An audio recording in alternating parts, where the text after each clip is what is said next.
बारे में कि हाँ क्या क्या चीज़ आपको पता होनी चाहिए। तो कर्क रेखा तक अपन डिस्कस कर चुके थे, और कर्क रेखा को एक और किस नाम से जानते हैं? 23.5 डिग्री उत्तरी अक्षांश भी लिखा हुआ आ जाए तो उसका मतलब यही है। और 23.5 डिग्री उत्तरी अक्षांश की वजह से ही हमारे यहाँ की जो क्लाइमेट है, जलवायु वो ट्रॉपिकल होता है, उष्णकटिबंधीय होता है थोड़ा सा। उसका रीजन ये है। वैसे मध्य प्रदेश की जलवायु कैसी? उष्णकटिबंधीय मानसूनी जलवायु है। कौन सी जलवायु है? उष्णकटिबंधीय मानसूनी जलवायु। अब ये उष्णकटिबंधीय क्यों बोलते हैं? तो ये मैं आपको एक थोड़ा सा बता दूं फैक्टर कि ग्लोब पर 0 डिग्री के बाद 23.5 डिग्री जो है दोनों तरफ 1 2 3 गिनती ऐसे चलती है, 1 2 3 नीचे भी चलती है। तो ये कर्क है और नीचे से मकर है। तो वैसे ज्योग्राफी में अब तो सिलेबस में अपने रहा नहीं है, नहीं तो आपको पता चलता कि ये वाला रीजन जो है क्या कहलाता है?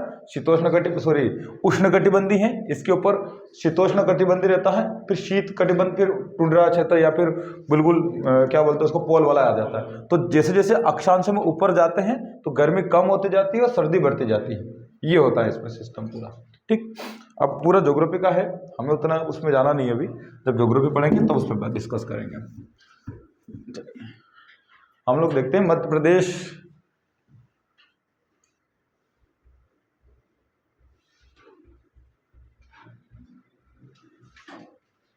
ठीक, इसका देखते हैं भौतिक विभाजन सबसे पहले।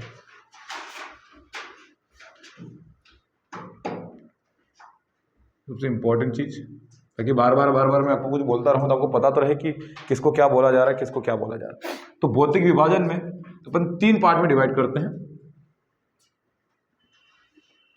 मध्य प्रदेश को। एक को बोलते हैं मध्य उच्च क्षेत्र,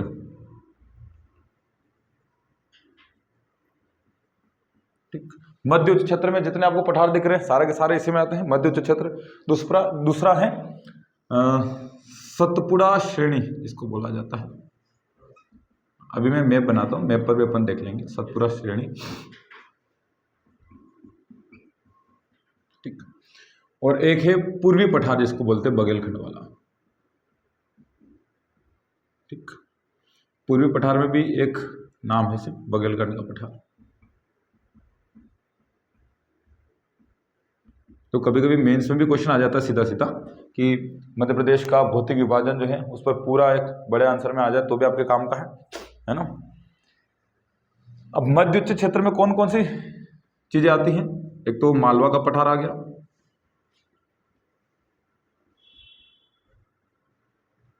इंपॉर्टेंट है। बुंदेलखंड का पठार,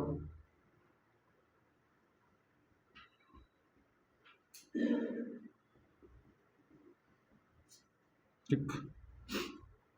और इसमें रीवा पन्ना का पठार,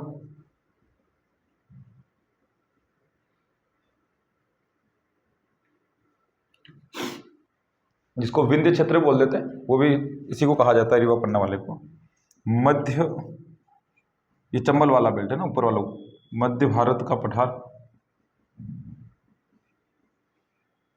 और एक नर्मदा सोन घाटी,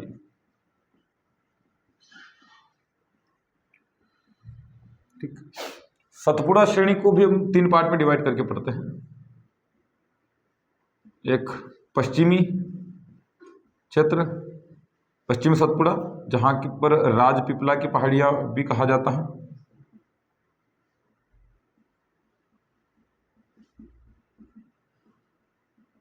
एक मध्य वाला है जिसको मध्य सतपुड़ा बोलते हैं, जो महादेव पहाड़ियां हैं, पचमढ़ी वाला क्षेत्र। और एक पूर्वी है, पूर्वी सतपुड़ा, जहां पर आपको मैकल श्रेणी मिल जाएगी या मैकल रेंज जिसको बोलते हैं, ठीक। मैकाल भी बोलते हैं, ऐसा अलग अलग प्रोनाउंस करते रहते हैं, ठीक है। जैसा ये तो एक बेसिक आपको नाम पता चल गया कि हाँ ये चीजें हैं। तो कौन सा कहाँ है उसकी लोकेशन देख लेते हैं हम लोग, कौन कौन सी चीज कहाँ है थोड़ा मैप पर। तो सब लोगों को मैप बनाना आ गया अब तो? एमपी का मैप बनाना मैंने आपको पहले ही बोला था, आ ही जाना चाहिए बहुत अच्छे से। पूर्वी पठार को बघेलखंड का पठार बोलते हैं, इसके अंदर पूर्वी पठार, पूर्वी क्षेत्र बोलते हैं। पूर्वी पठार बघेलखंड का पठार को पूर्वी पठार ही बोलते हैं, बस वही है, और कुछ नहीं, अलग क्या, एक ही है ये। ये नोट डाउन कर लिया, कर लो जल्दी से नोट डाउन इसको।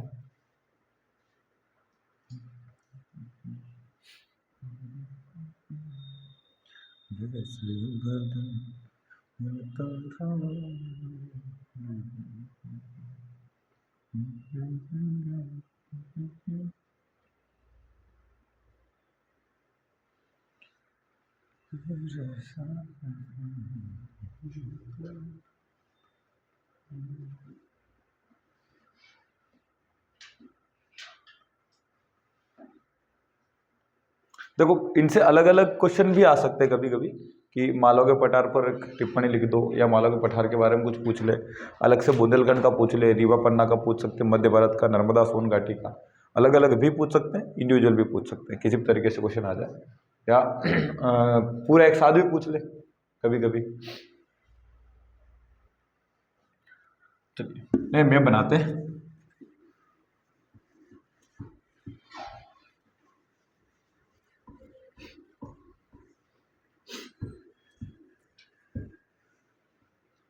देखो आपका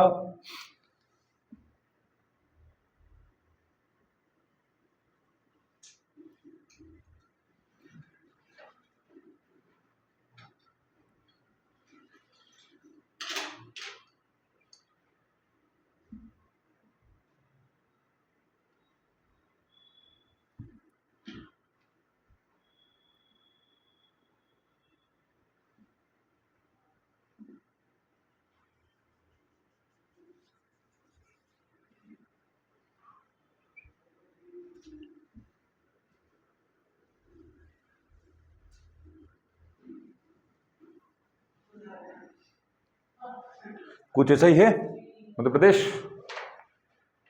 ठीक, देखिए देखो कैसा बना रहे हो। हाँ लगभग ठीक ठीक बनाया है।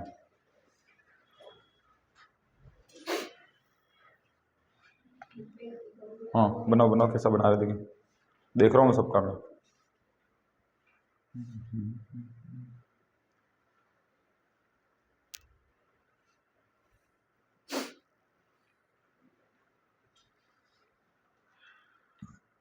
बिना देख के बनाना, देख देख के तो फिर थोड़ा बहुत डिजाइन बना ही देते व्यक्ति।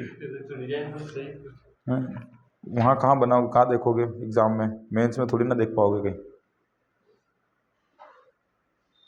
ठीक है भाई, ये कौन सा मध्य प्रदेश है, बीमार हो गया है तो थोड़ा ठीक ठीक बनाओ, 2000 बार ट्राई करो। हालांकि मेरा भी कोई उतना उमदा तो नहीं है, पर हाँ ठीक है समझ में आता, वहाँ भी समझ में आना चाहिए जो भी चेक करे उनको कि यहाँ पे मध्य प्रदेश का बनाया है। देखो इसमें ये जो बेल्ट हम लोग देख रहे हैं, ये ऊपर का पूरा और थोड़ा ये वाला क्षेत्र, इसको इस प्रकार से थोड़ा हाईलाइट कर देता हूँ।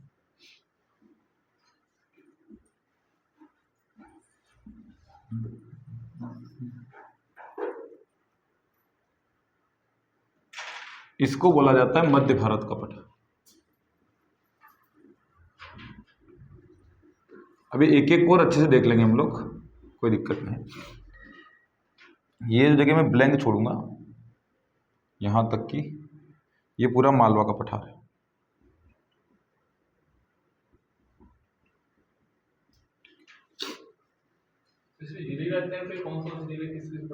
सब जिले लिखेंगे भी, एक एक बताता रहा हूँ, एक एक को अपन पढ़ेंगे आगे भाई, थोड़ा सा सब्र रखो।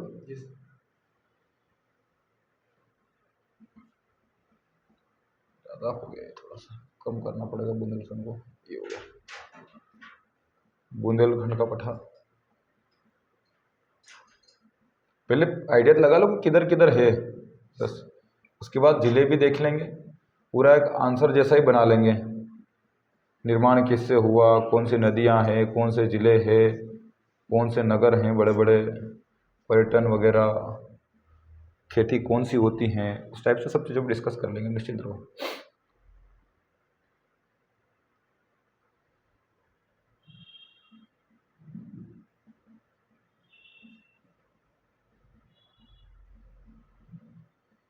इस रीवा पन्ना पठार को विंध्य क्षेत्र भी बोलते हैं, बात एक ही है। ठीक है,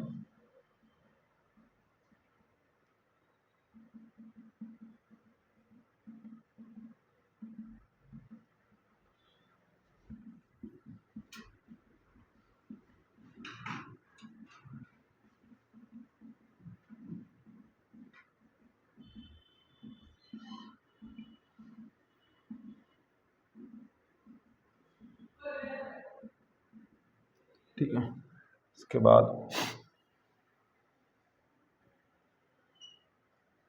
थोड़ा इसको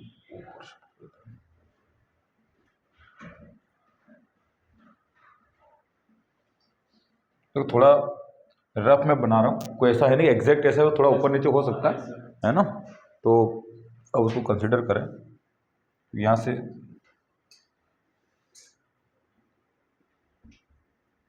थोड़ा इसको कम करते हैं, थोड़ा ये बनेगा।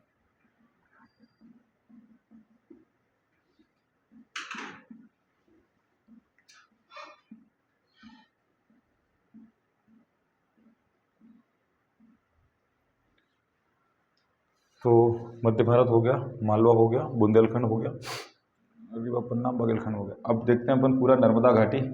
तो नर्मदा घाटी को ऊपर थोड़ा और बना, इसको थोड़ा नीचे ले लेते हैं, काम करते हैं भोपाल भोपाल से।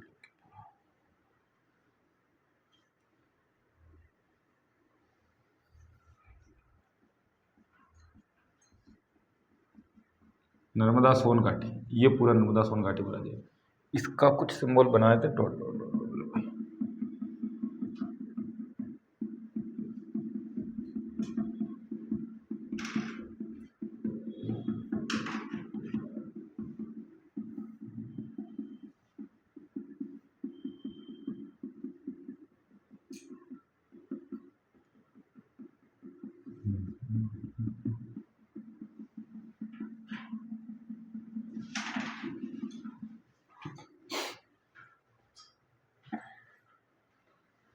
और लास्ट बचा हुआ है जिसको अपन, ये पूरा का पूरा जो क्षेत्र दिख रहा है,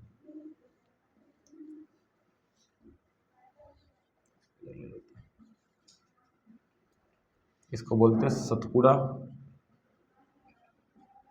मैकाल श्रेणी। ठीक,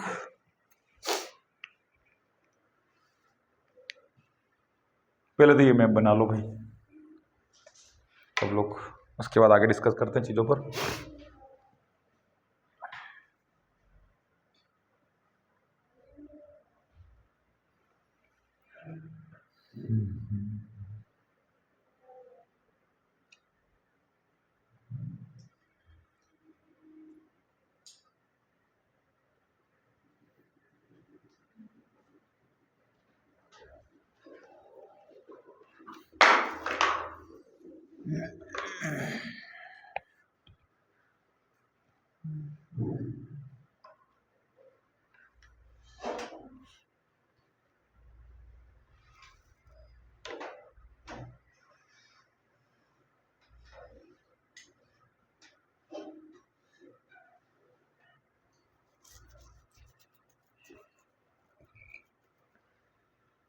बना लिया सबने, आगे बढ़े।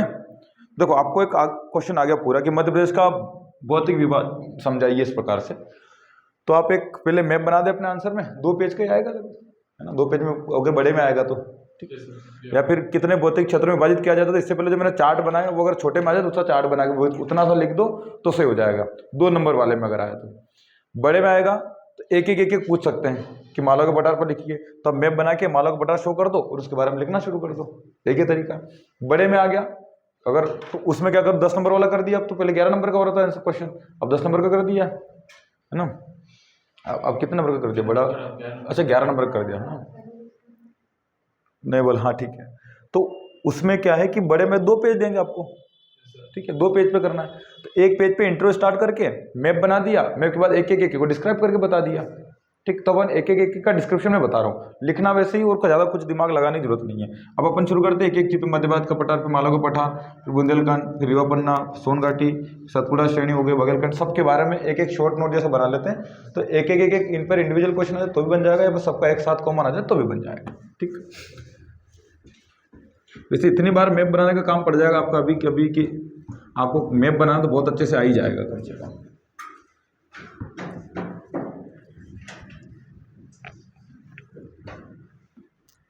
सबसे पहले हेडिंग डाल दे मध्य भारत का पठार।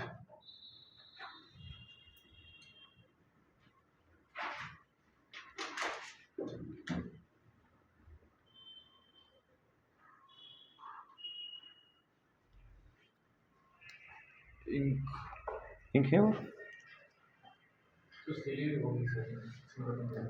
एक थोड़ा सा काम चल रहा है तो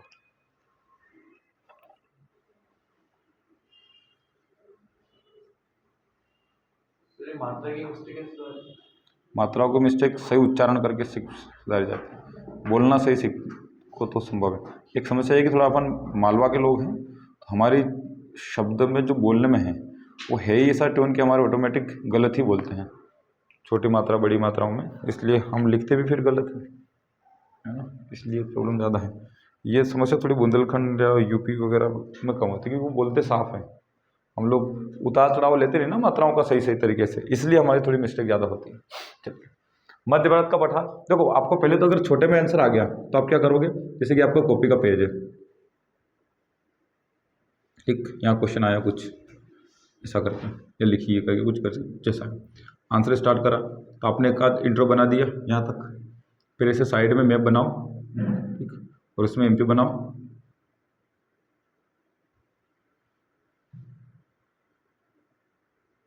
मध्य भारत का शो करा है तो इसको यहाँ पे ये बता दिया कि भाई ये मध्य भारत है, ठीक, और यहाँ फिर जो भी आपके पॉइंट लिखाना है कि भाई निर्माण कब हो रहा है, जलवायु कैसी है, ठीक, नदियाँ कौन कौन सी हैं, ये वगैरह ऐसे करके पॉइंट कर दिया और यहाँ लाके खत्म कर दिया। आधे पेज में लिखना आप तो वैसे भी, ठीक, तो क्वेश्चन पहले से लिखा हुआ रहेगा, तो इतनी बात में आपका हो गया, साइड में मैप हो गया तो उसको मैप पे भी शो करके बता दो, ये पॉइंट में बना दो, तो ये आपका परफेक्ट आंसर हो जाएगा, कोई दिक्कत नहीं है। और इसमें जरूरी अगर इंट्रो नहीं बन रहा है तो कोई दिक्कत नहीं, सीधा ही शुरू कर दो कि भाई निर्माण ये यहाँ से ये शुरू कर दो और एक साइड में मैप रहने दिया, यहाँ तक चलते कोई फैक्ट यहाँ तक चलेगा, कोई फैक्ट यहाँ तक चलेगा, लाइन चलेगा, फिर यहाँ खत्म हो, फिर यहाँ तक चलती रहेगी, यहाँ तक जहाँ खत्म हो जाएगा। बुक्स में देखते हैं ना अपन, उस हिसाब से अपने को करना है। बॉक्स में बंद करने का इसलिए बोल रहा हूँ कि वो थोड़ा उसको साफ साफ दिख जाएगा। कभी कभी अपन क्या जल्दबाजी में रहते हैं मेंस के टाइम पे, वहाँ जल्दबाजी में क्या होता है कि अपना थोड़ा सा हड़बड़ी में साफ नहीं हो, अपनी साफ सफाई नहीं रहती लिखने में, कभी ऐसे किचपिच कर देते हैं ना, ओवर राइटिंग करते हैं, काट पीट करते हैं बहुत सारी, तो इसमें दिख जाएगा हाँ भाई यहाँ मैप बना हुआ है ऐसा। तो सबसे पहले तो क्या करो, एक छोटा सा मैप बना लो साइड में और उसमें लिख लो मध्य भारत का। वैसे अभी तो चलो ठीक है, अभी रहने दो, मत बनाओ मैप, उधर लिख ही लिया है, इसके एक एक पॉइंट बनाते हैं। इसका निर्माण कैसे हुआ सबसे पहले तो, ठीक, तो मध्य भारत के पठार का निर्माण जो है वो विंध्यशैल समूह जो है, विंध्यशैल समूह कौन सा, जो आपको इंडिया के सॉरी एमपी के मैप में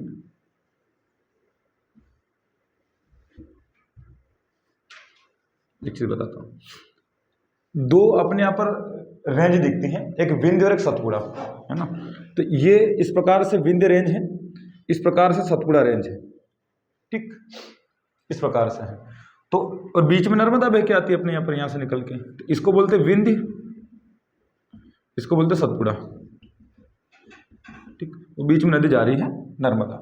तो ये विंध्यशैल समूह, मतलब विंध्यशैल समूह इस ड्यूरेशन पे आपको बता दूं मैं, जिस समय विंध्य बन रहा था उस ड्यूरेशन में भारत में जहां जहां पर जो भी चट्टानें बनेगी उसको उसी कालक्रम का मान लिया जाता है। इसलिए आपने कहा कुड़प्पा क्रम की चट्टानों से बना है, कुड़प्पा क्रम की कहाँ, अब यहाँ पर भी दिख जाएगा आपको, धारवाड़ क्रम की चट्टान है, ये दिखता है ना, कैसे अपन खनिज पढ़ेंगे तो आएगा ऐसे शब्द, धारवाड़ क्रम की चट्टान से, कुड़प्पा क्रम की चट्टान से, बीजावर सीरीज में जहाँ हीरा मिलता है अपने यहाँ पर। तो ऐसा क्यों बोल दिया जाता है कि कोई जो नाम किसी एक जगह पर जहाँ जो चट्टानें खोजी गई थी वहाँ कोई नाम रह गया मान लो, ठीक, तो अब उसी टाइप की चट्टान जहां जहां मिलेगी उसको क्या बोलेंगे कि वो भी उसी क्रम की है, उसी टाइप की है, ठीक। तो ये विंध्य है, तो विंध्य के ऊपर का एरिया, वैसे ये देखा जाए तो विंध्य के ऊपर इधर बुंदेलखंड, इधर वो आ ही गया, क्या बोलते हैं अपना मध्य भारत आ ही गया पूरा का पूरा, ठीक। इसलिए इसका निर्माण जो है वो बोला जाता है कि विंध्य समूह के, विंध्यशैल समूह जो है उसके अपर्दन से और नदियों के निक्षेप से हुआ। निर्माण कैसे हुआ, नदियों का निक्षेप का बोले तो डिपॉजिट, निक्षेप मतलब डिपॉजिट करना, नदियों द्वारा जो डिपॉजिट कर दिया जाता है, जो चीजें लाकर जमा कर दी जाती उससे हुआ। तो इसका निर्माण कैसा हुआ, विंध्यशैल समूह के अपर्दन तथा नदियों के निक्षेपों से।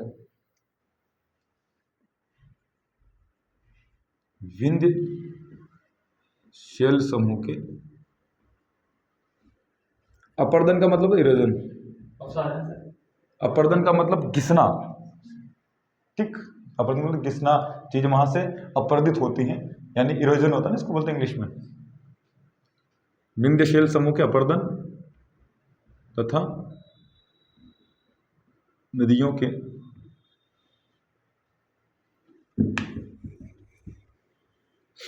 निक्षेपों के।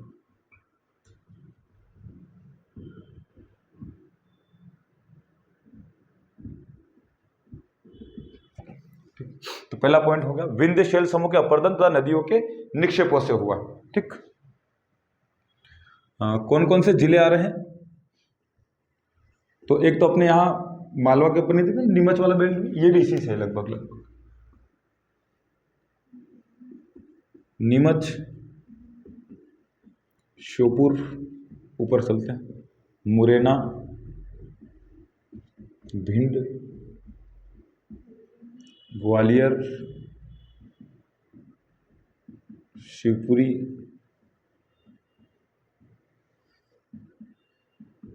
दतिया। ठीक, इतने लिख लो, ये जिले हैं। हाँ, गुना थोड़ा नीचे आ जाएगा। देखो आपको एक चीज़ बता दूं मैं, ऐसा एक कोई लाइन खींची नहीं रहती है कि यहाँ से ख़त्म और यहाँ से ये शुरू, ऐसा नहीं होता है। गुना का ऊपर वाला बेल्ट हो जाए, थोड़ा बहुत उस क्लाइमेट में आ रहा है तो इस प्रकार से होता है, क्योंकि ज्योग्राफी का विभाजन है। तो हमने तो मैप प्रशासनिक दृष्टि से बनाते हैं, अपन जिले वाले मैप पर देखते हैं ना, जो जिले दिखते हैं तो एडमिनिस्ट्रेशन के अकॉर्डिंग बना कि यहाँ तक ये जिला पास में पड़ेगा तो यह क्षेत्र पड़ेगा तो इसमें आ गया। कोई ज्योग्राफी का थोड़ी ना हम डिसाइड कर सकते, तो भगवान ने बनाया है इसलिए। ठीक है, तो वो ऐसा कोई कुछ जिले ऐसे भी है जहाँ पर कुछ क्षेत्र बुंदेलखंड जैसा सागर में, तो कुछ क्षेत्र बुंदेलखंड जैसा दिखेगा, कुछ मालवा जैसा भी दिखेगा, तो वो दिख सकता है, ऐसा कोई दिक्कत नहीं है। एक जिला आपको दो जगह दिख जाए तो ऐसा वो नहीं कर रही है, तो वहाँ भी दिखता है, वहाँ भी दिखता है। नीमच में थोड़ा आपको देखा, ये नीमच ईमनसोर निकला कि नीमच, तो नीमच का नीचे वाला बेल्ट जो है वो तो आपको थोड़ा सा ऐसा दिखेगा, मालवा जैसा कल्चर दिखता पूरा का पूरा, है ना। हाँ, तो लगभग लगभग मालवा जैसे ही है, तो नीमच उधर भी आता है, उधर भी आ जाता है ऐसा। चलिए, जलवायु जो है वो विषम जलवायु यहाँ की है। विषम का मतलब जहां आ जाए वहां पर एक चीज समझ लेना कि गर्मी में ज्यादा गर्मी, सर्दी में ज्यादा सर्दी, विषम जलवायु।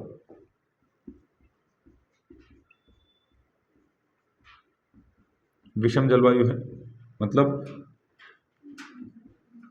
गर्मी में अधिक गर्मी तथा सर्दी में अधिक सर्दी। सम जलवायु जहां आ जाए उसका मतलब है कि ना ज्यादा सर्दी है ना ज्यादा गर्मी है ना, उसको बोलते हैं। कौन है भाई?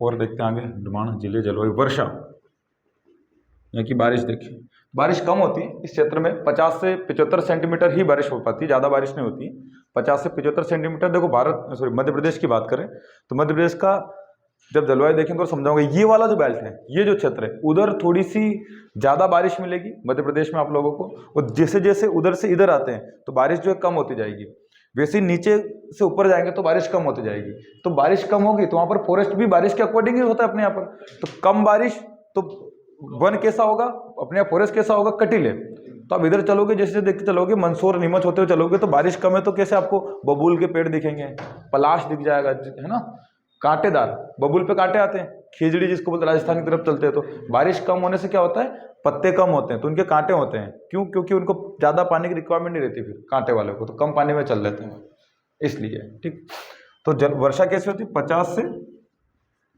75 सेंटीमीटर। दक्षिण में ऐसा क्यों कि इधर से ज्यादा बारिश हो, इधर कम? वो बिल्कुल अभी धीरे धीरे जलवायु समझाऊंगा तो समझ में आएगा, उसके लिए कई सारे रीजन फैक्टर रिस्पॉन्सिबल है। उधर फॉरेस्ट एरिया है, ठीक, उसके बाद उधर पहाड़ी एरिया है, उसके बाद वहाँ पर जलवायु जब वर्षा की जो क्या बोलते हैं, जो धाराएं हैं, इधर से जब दक्षिण पश्चिम की दो शाखाएं बढ़ती हैं तो उस शाखाओं का उस ओर पहुँचना, वहाँ इकट्ठी होती हैं, उस वजह से बारिश होती है। वहाँ पहाड़ है, हाइट ज़्यादा है, उस वजह से भी बारिश होती है। ठीक, उसके बाद एक ब्रांच उधर की होती है बंगाली खाड़ी की, एक इधर की आती है, बंगाली खाड़ी की ब्रांच की भी कुछ ब्रांचेस वहाँ पहुँच जाती है, उससे भी बारिश होती है। फिर जब हमारे अरब सागर से जो शाखा आ रही होती है तो वो पश्चिमी घाट, तो आपको दिखता है इस पर साइड का, तो पश्चिमी घाट के यहाँ से ऊपर उठती हैं तो इस साइड में तो बारिश होती है, लेकिन धीरे धीरे जब आगे पहाड़ों पर आगे की जो पहाड़ियाँ हैं महाराष्ट्र की, उनसे आगे चलती है तो फ्रिक्शन होता है। फ्रिक्शन मतलब घर्षण करते हुए थोड़ी गर्म हो जाती हैं, इसलिए वहाँ बारिश नहीं हो पाती है। यहाँ आते आते इसलिए उस क्षेत्र में बारिश नहीं होती, लेकिन वो धीरे धीरे इस क्षेत्र तक आते आते थोड़ी ठंडी हो जाती है, यहाँ बारिश करवा देती है। ऐसे कई सारी चीज़ें हैं, उसको अपन डिस्कस करेंगे जलवायु में कि क्या कारण है कि इधर बारिश कम हो रही है उधर ज़्यादा हो रही है, सब चीज़ डिस्कस करेंगे, है ना। इसलिए आप देखना मध्य प्रदेश का ये वाले एरिया में थोड़ी कम ही बारिश है, 50 से 75 ही मिलेगी, मालवा में भी यही मिलेगा आप लोगों को, है ना। उसके बाद मिट्टी देखें, मैंने एक तो जलोढ़, देखो जलोढ़ मिट्टी का ऐसा है कि ये मिट्टी नदियों द्वारा बहाकर लाई गई जो नई नई मिट्टी होती है उसको जलोढ़ मिट्टी बोला जाता है, ठीक। जलोढ़ तथा एक और बोल देते कभी कभी कछारी भी,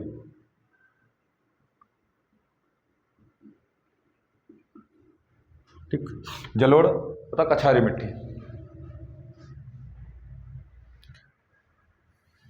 वन की बात बोले तो मैंने आपको बोला ही है कि वन इस हिसाब से ऑटोमेटिक अपन खुद ही लिख सकते हैं, शुष्क एक तो ड्राई फॉरेस्ट या फिर कटीले,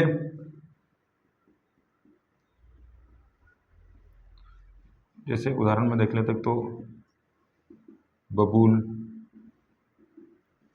पलाश, अभी पलाश के देखे ना,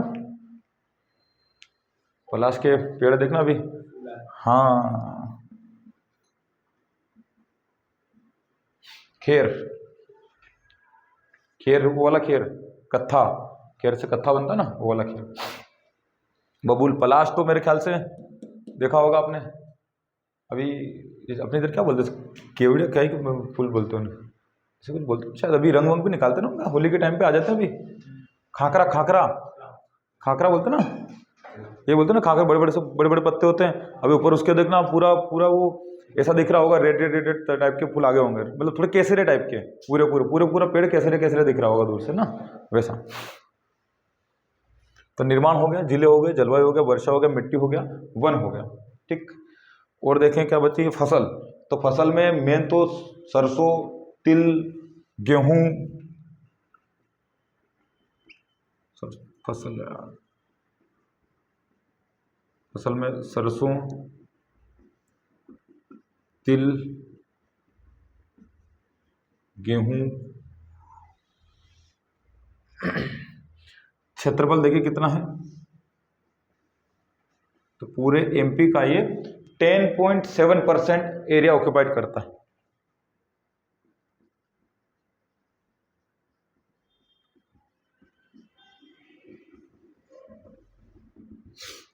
दस 10.7% पूरे मध्य प्रदेश का क्षेत्र, ठीक। एक इंपॉर्टेंट फैक्टर और जा रहा है, नदियां। तो नदियां में एक चीज आपको पता ही है, चंबल जा रही है, पार्वती है, काली सिंध नदी जा रही है, कुंवारी नदी, सीप नदी। तो नदियां देख लेते हैं, देखो एक के बाद एक चीज क्लियर होती जाएगी, जब मध्य प्रदेश में नदियां पढ़ेंगे तो नदियों में ही आ जाएगा ऑटोमेटिक। चंबल, काली सिंध,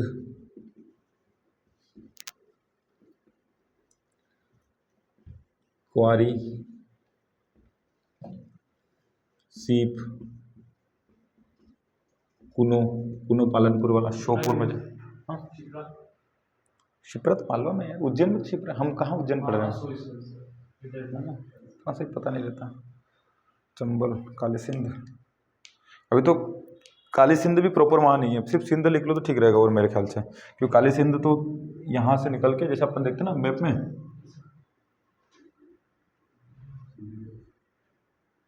कैसा मैप बन गया भाई, तो काली सिंध जो है वो यहाँ से निकल के यहीं मिल जाती हैं, ये अपने सोनकच्छ वगैरह जो है ना, ये चंबल जा रही है, ऐसे करके ऐसे चंबल इधर इंटर हो जाती है, वापस उधर पहुँच जाती है यूपी में, है ना। और काली सिंध जो है ये भी यहीं से निकल के इधर जाती है, इसलिए काली सिंध, सिंध देख लो, सिंध वो मोहिनी सागर बांध जिसको बना शिवपुरी में, है ना, वो।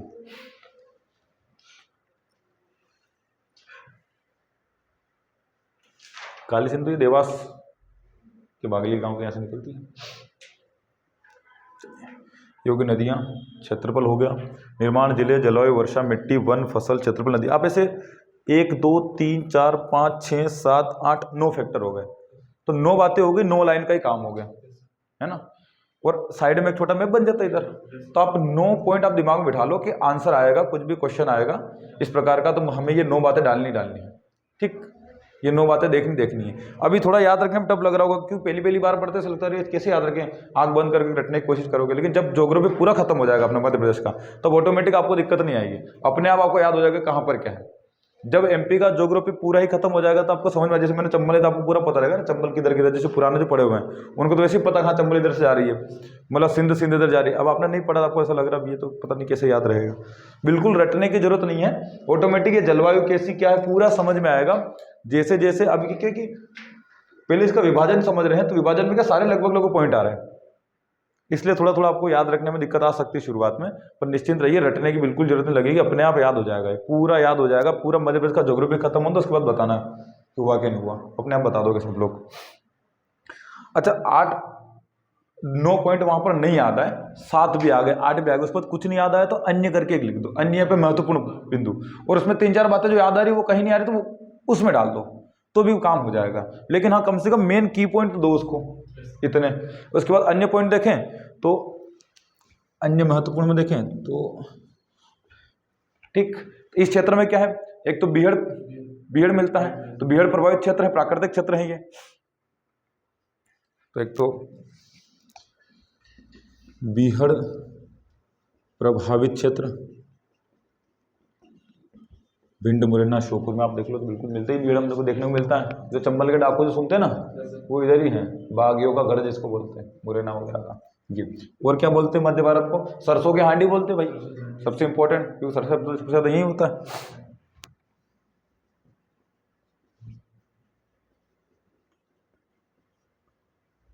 ठीक, सरसों की हांडी एक इंपॉर्टेंट फैक्ट है।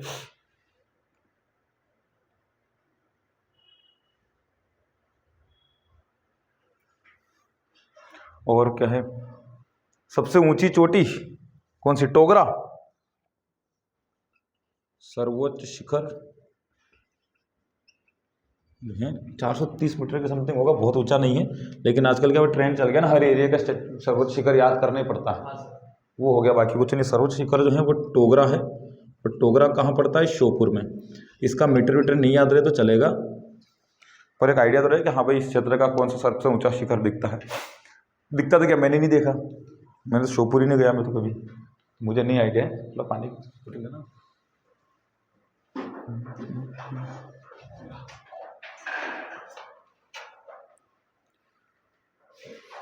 तो जब आंसर में कभी भी लिखने का दूं टेस्ट में, तो आप कैसे लिखोगे, साइड में बनाना सीख गए, ये सारी बातें लिखना है। एमपी का नेचर में पहले ही बता चुका, एमपी में फैक्चुअल इंफॉर्मेशन ज़्यादा है, बार बार पढ़ना पड़ेगा तब जाके याद होगा, नहीं तो भूल जाओगे थोड़ी देरों में। इतना ज़्यादा देखोगे उतना ज़्यादा फैमिलियर होते जाओगे।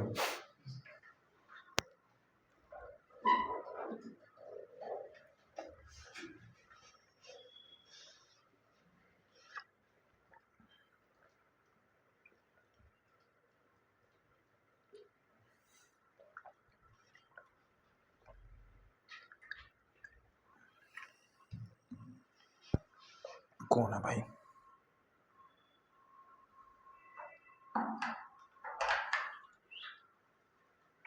क्या ये, हाँ चलो, ये हो गया मध्य भारत का पठार। अब देखते हैं अपन मालवा का पठार।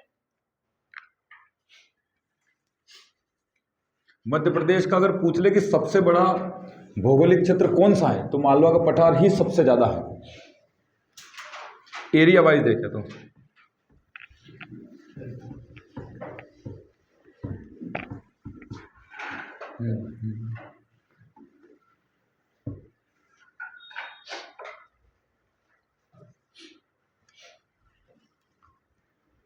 मालवा का पठार,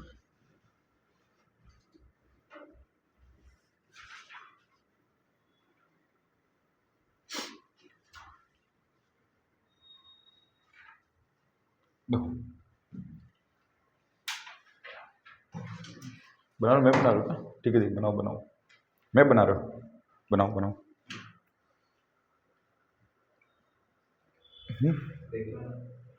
ठीक है, देख के बना लो, पर धीरे धीरे बिना देख के बनाने की आदत डालो, क्या है, तभी मजा आएगा थोड़ा। देखो इनकी स्थिति भी याद करते बहुत सारे लोग, आप कर पाओ तो अच्छी बात है, पर याद रहती नहीं है, भूल जाते हैं बहुत ज़्यादा, उसमें इफेक्ट हो जाएगा कि इतने डिग्री इतने मिनट से लेकर इतने डिग्री इतने अक्षांश में, मतलब इनकी भी है डिग्री, हाँ वो याद नहीं रह पाती, भूल जाते कई सारी बात। नहीं अभी तक तो नहीं पूछा गया है ना, तो इतने ज़्यादा उलूल जुलूल चीज़ें याद करने का भी कोई सेंस नहीं है, जो काम का है वो याद हो जाए तो भी बहुत है भी।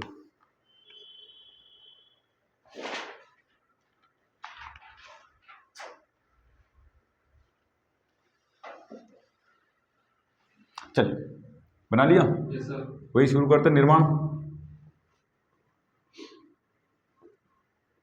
तो निर्माण कैसे हुआ, देखो ऐसा माना जाता है कि जो दक्कन का पठार है, ये तो थोड़ा भारत का ज्योग्राफी पढ़ा, यस यस सर।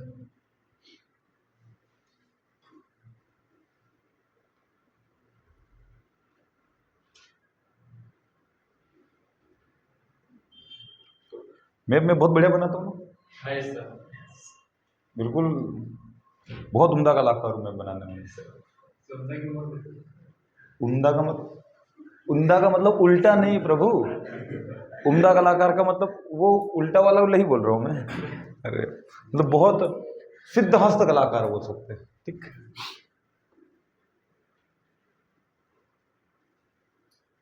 अब कोई तारीफ नहीं कर रहा तो मैं खुद ही कर लेता हूँ। लो भाई देखो ऐसा कुछ है अपना, तो ये वाला जो पूरा है क्षेत्र, इसको बोलते हैं दक्कन, इस पूरे को एरिया क्या बोलते हैं। दक्कन का पठार। अब इसमें और भी बहुत सारी चीज़ें हैं, छोटे छोटे छोटे छोटे और भी हैं, पर इस एरिया के पठार को क्या बोला जाता है, दक्कन का पठार है। थोड़ा ज़्यादा बड़ा बता दिया मैंने पास, ठीक है। मेनली कर्नाटक वाला, उसके ऊपर वाला महाराष्ट्र का थोड़ा सा बेल्ट, वो यहाँ पर कभी ऐसा माना था कि कभी बहुत पहले जब ये पेंजिया का हिस्सा हुआ करता, उसके बाद की स्थिति में जब ये अफ्रीकन कॉन्टिनेंट से या फिर हो सकता है शायद ऑस्ट्रेलियन कॉन्टिनेंट के साथ जुड़ा हुआ था, उस समय कभी यहाँ पर ज्वालामुखी फटा था, ज्वालामुखी उद्गार हुआ। तो ज्वालामुखी उद्गार में क्या होता है कि जो बेसाल्ट चट्टान है वो बाहर, क्योंकि बेसाल्ट चट्टान वाला एरिया जो है वहाँ से लावा निकलता है, तो वो बेसाल्ट चट्टान है उनसे, और जो लावा निकला उस लावा के धीरे धीरे धीरे धीरे धीरे धीरे ठंडा होकर जो जमी है उससे इनका निर्माण हुआ, ठीक। तो दक्कन का पठार पूरा का पूरा उससे हुआ। तो इसका भी क्या हुआ, दक्कन पठार का लावा जो है, तो मालवा पठार का निर्माण कैसे, दक्कन पठार का जो लावा था, दक्कन ट्रैप जिसको बोलते हैं, उसका लावा और बेसाल्ट चट्टानों से इसका निर्माण हुआ है। और जो लावे से बना है वहाँ पर काली मिट्टी होती है, इसलिए मालवा मिट्टी कैसी है, काली मिट्टी है। काली मिट्टी के भी टाइप है, हल्की काली मिट्टी, छिछली काली मिट्टी, छिछली काली जिसको बोलते हैं, गहरी काली मिट्टी, लेकिन हाँ ओवरऑल काली मिट्टी। और काली मिट्टी जहाँ होती है वहाँ कपास की खेती अच्छी होती है, इसलिए आपको ज़्यादा अच्छी काली मिट्टी अपने थोड़े अपने यहाँ तो है ही सी, आप निमाड़ में जाओगे, खंडवा खरगोन वाला क्षेत्र देखोगे, बुरहानपुर वाला, वहाँ अच्छी काली मिट्टी, इसलिए वहाँ कपास की खेती अच्छी खासी होती है, तो काली मिट्टी की इसलिए ठीक ठीक मानी जाती है। तो निर्माण जो है वो दक्कन के लावा तथा बेसाल्ट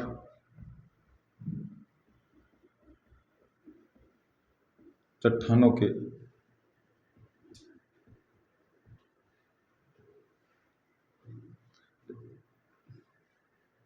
चट्टानों से हुआ है सब।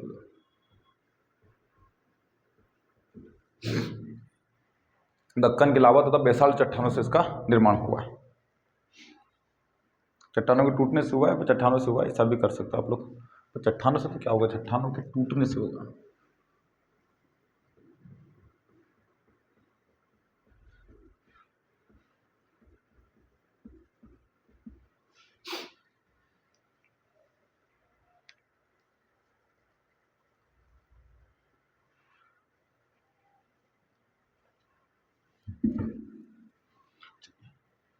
उसके बाद निर्माण के बाद देखते हैं जो देखे, जलवायु देख लेते हैं।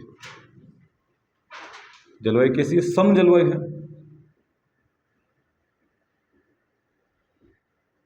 भैया ने भी तो बोला था कि एमपी में मालवा की जलवायु तो भाई बहुत बढ़िया है।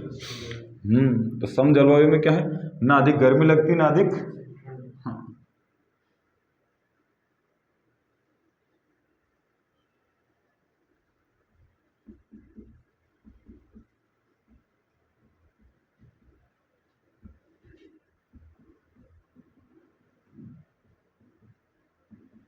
न ही अधिक सर्दी। क्षेत्रफल देखिए तो पूरे मध्य प्रदेश का कितना 28% है।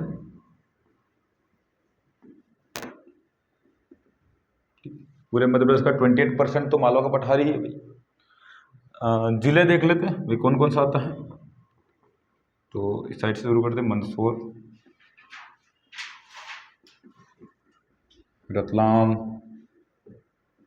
धार, झाबुआ, अलीराजपुर, इंदौर, देवास, उज्जैन, आगर, शाजापुर, भोपाल, सीहोर, विदिशा, रायसेन, राजगढ़,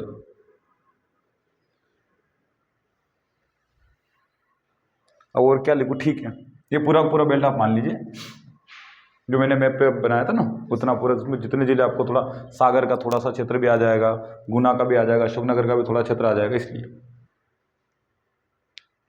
अब देखते हैं वर्षा। तो देखो वर्षा में 75 से 100 सेंटीमीटर यहाँ वर्षा देखी जाती है, ठीक। तो फॉरेस्ट जो है वो शुष्क ड्राई मिलते हैं, कुछ क्षेत्र में ड्राई मिलते हैं, जैसे कि मंदसौर वाला क्षेत्र, रतलाम वाला, यहाँ पर ड्राई हैं, कटीले वन हैं।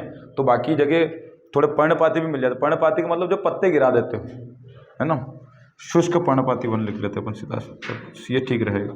शुष्क पर्णपाती, पत्ते गिराने वाले, पर्णपाती का मतलब ये होता है, सीधे सीधे सा मतलब। और क्या बचा, मिट्टी। मिट्टी कौन सी है भाई, काली मिट्टी। जलोढ़ कहाँ से आएगी, अभी थोड़ी देर पहले तो मैंने बोला लावा है, तो काली मिट्टी इतनी सी देर में भूल जाते हैं, पूरा समझाया भी था कि क्यों होता है, बहुत गजनी है अपन बिल्कुल। तो मिट्टी काली हो गई। फसल देख लेते भाई। तो फसल में एक तो गेहूं है, सोयाबीन अच्छी खासी हो रही है अपने यहाँ पर, मालवा में सबसे ज़्यादा होती है, ठीक है। कपास का प्रोडक्शन भी अपने यहाँ पर बहुत ज़्यादा हो रहा है ना। और क्या है थोड़ा, हाँ दाल तो पूरे मध्य प्रदेश में है ही सही, तो थोड़ी थोड़ी सब जगह है। मेन प्रोडक्शन की बात कर रहा हूँ मैं। ऐसे तो बहुत सारी अपने यहाँ पर चीज़ें हो ही रही है, थोड़ा अफीम भी और मानसूनी मच में, ऐसे तो है ना। नदियाँ देख लेते हैं कौन कौन सी नदी हैं। 1 2 3 4 5 6 7 8 नदियाँ ही बच रहा बस।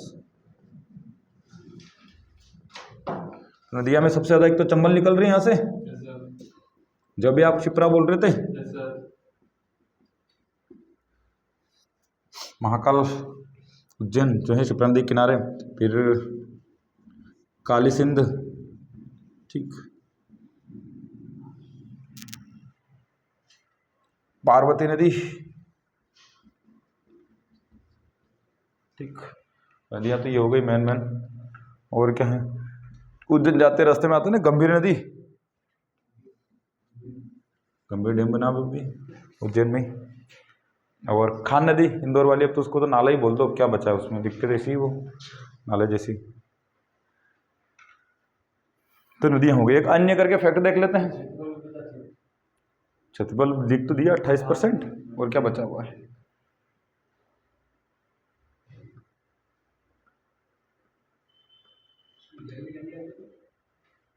माही इधर नदी तो माही दिखती है, रतलाम से उधर तो माही दिखती है, ठीक है। माही भी निकलती है थोड़ी बहुत, धार से होकर निकलती है ना। इसमें धार लिखा, अपने धार लिख सकते हैं हाँ, लिख दिया ना धार, अच्छा फिर ठीक, लिख रखा था। चलिए अन्य फैक्ट देख लेते हैं महत्वपूर्ण। तो एक तो कर्क रेखा जो है मालवा के पठार के मध्य से निकलती है। कभी पूछ ले फैक्ट कि कौन सी मतलब किस भौगोलिक क्षेत्र से कर्क रेखा बिल्कुल मध्य से निकलती है। तो और मालवा के पठार को क्या बोला जाता है? गेहूं की डलिया।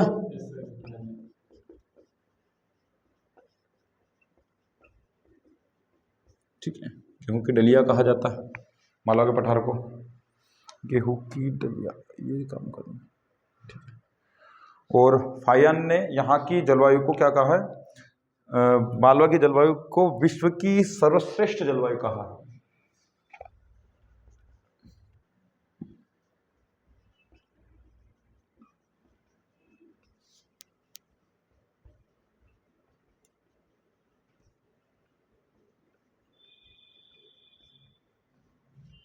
सर्वश्रेष्ठ,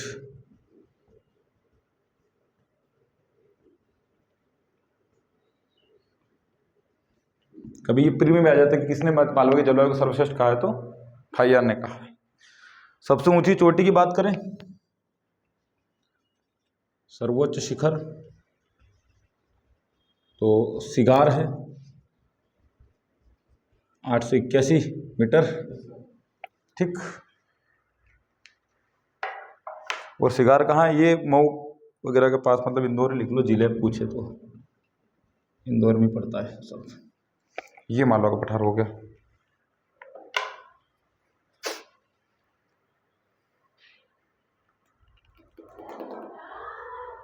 तो निर्माण, जलवायु, क्षेत्रफल, जिले, वर्षा, वन, मिट्टी, फसल, नदियाँ, अन्य में 2-4 बातें जो याद रह जाए। कहीं इसमें भी कोई बात भूल जाओ तो यहाँ डाल सकते हो कि यहाँ वन ऐसा ऐसा, अगर अलग से फैक्टर नहीं डाल पाओ तो। दक्कन की लावा तथा बेसाल्ट चट्टानों के टूटने से निर्माण हुआ है। सम जलवायु है, ना अधिक गर्मी लगती ना अधिक सर्दी लगती है। क्षेत्रफल 28% है। जिले देखिए मंदसौर, रतलाम, धार, झाबुआ, अलीराजपुर, इंदौर, देवास, उज्जैन, आगर, शाजापुर, भोपाल, सीहोर, विदिशा, रायसेन, राजगढ़ और भी हैं, लेकिन हाँ ठीक है, बहुत है ये। वर्षा 75 से 100 सेंटीमीटर होती है, यानी एवरेज वर्षा ही होती है, बहुत ज़्यादा अच्छी वर्षा नहीं हो रही है। वन जो सूक्ष्म पर्णपाती वन है। मिट्टी जो काली मिट्टी है, इसकी वजह से गेहूँ भी ठीक ठाक हो जाता है। कपास काले मिट्टी के लिए मतलब है तो कपास डाल ही दो आप लोग। मूंगफली भी ठीक होती है वैसे देखा जाए तो, है ना। फसलें देख, नदियाँ देखे चंबल, छिप्रा, काली सिंध, पार्वती, गंभीर। अन्य देखे फैक्ट तो कर्क रेखा मालवा के पठार के मध्य से गुजरती हैं, बिल्कुल। गेहूं की डलिया कहा जाता है मालवा के पठार को। फाइयान ने मालवा की जलवायु को विश्व की सर्वश्रेष्ठ जलवायु बताया। सर्वोच्च शिखर है सिगार 881। इसके अलावा जानापा वगैरह और भी शिखर है, रजारी वगैरह, उनको अपन जब शिखर देखेंगे मध्य प्रदेश के टॉप तो उनमें देखेंगे। और मध्य प्रदेश के 10-12 7-8 शिखर देखेंगे जो पता होना चाहिए कहाँ कहाँ है। तो आज यहीं रखते हैं कथा को, ठीक, आगे कल कंटिन्यू करते हैं।